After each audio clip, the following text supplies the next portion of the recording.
Hi and welcome to another Watch Geek video.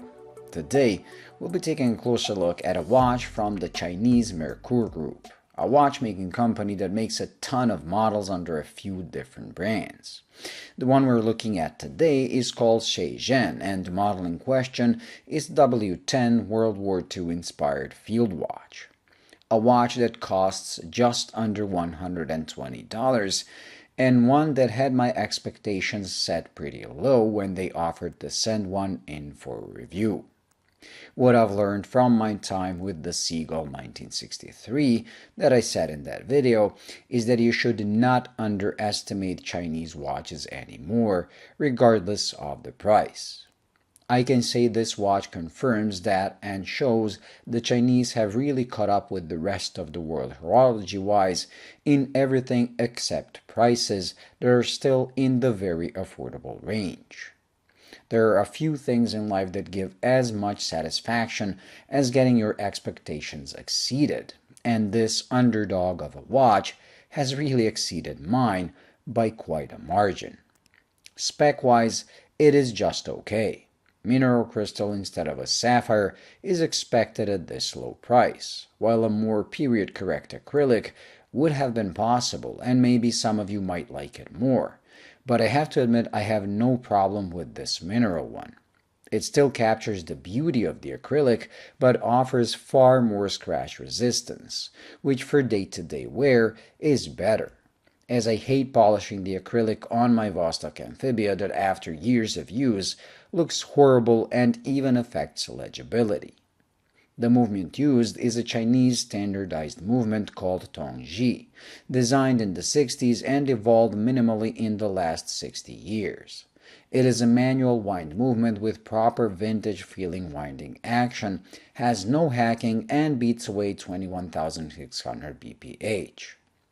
I love the fact that it is as simple as it is and ancient, as it seems to be reliable, and with this example at least, fairly accurate, gaining about 6 seconds a day. The beautiful tonneau-shaped case has the perfect dimensions and proportions at 38mm in diameter and just over 40 lug-to-lug, placing it perfectly in the sweet spot of giving a vintage small watch feel while having enough wrist presence of the modern era. Thanks to the slightly curved shape and pretty thin profile, it sits low and very comfortably on the wrist, sliding under a cuff without any issues. Despite the advertised thickness being 12mm, which might seem thick for a manual wind, it actually wears more like a 10mm watch due to a lot of that thickness coming from the highly domed crystal. Ergonomically, it is one of the most comfortable watches I ever wore, and one of the very few I have no trouble putting on a NATO strap, which I usually avoid because they make watches wear thicker. The finishing on the case is also a perfect balance between a field-inspired and practical brushing on top that will hide scratches better, and the fancy mirror polish on the sides accentuating the beautiful curvature of both the case and sides even more. What is impressive is the quality of the finishes and sharp transitions between the two. This quality continues on the dial and hands that are all crisp and clear with no visible foreign materials or scratches. When I was starting this channel years ago, these type of cheap Chinese watches revealed their price point under macro, as everything was pretty dirty with dust particles, uneven finishing, and sometimes even greasy smears from the messy assembly. Today, however, things have changed dramatically, and I could easily assume this was assembled by the Swiss.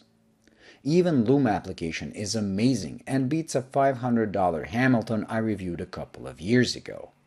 Speaking of loom, despite being sand-colored to give that faux patina look, it is very bright and lasts pretty much all night long. The camera shows a color difference between the yellowish markers and white numerals, but in person the color difference is pretty much unnoticeable when it glows. The biggest surprise for me, however, is not the level of quality for the price, but how much I fell in love with the watch. It won me over completely and hasn't left my wrist ever since I got it, dethroning even my Rolex Explorer. It kind of brought me back to the beginnings of my watch collecting, when everything was pure, carefree fun. As you move up into watch collecting and get more serious and more expensive models, things get exactly that, more serious, killing some of that no frills and no nonsense fun out of the hobby, as you start thinking about value retention, safety, and possible damage or theft. This, however, makes you feel worry-free, as you can wear it and truly enjoy it, knowing it cost you almost nothing while giving you so much. This is definitely not the last Merkur watch I will feature on the channel, and I can't wait to try their dressier models as well. Thank you for watching. I hope you enjoyed and found it useful. If you did, please like and subscribe, and I'll see you in the next video. Bye.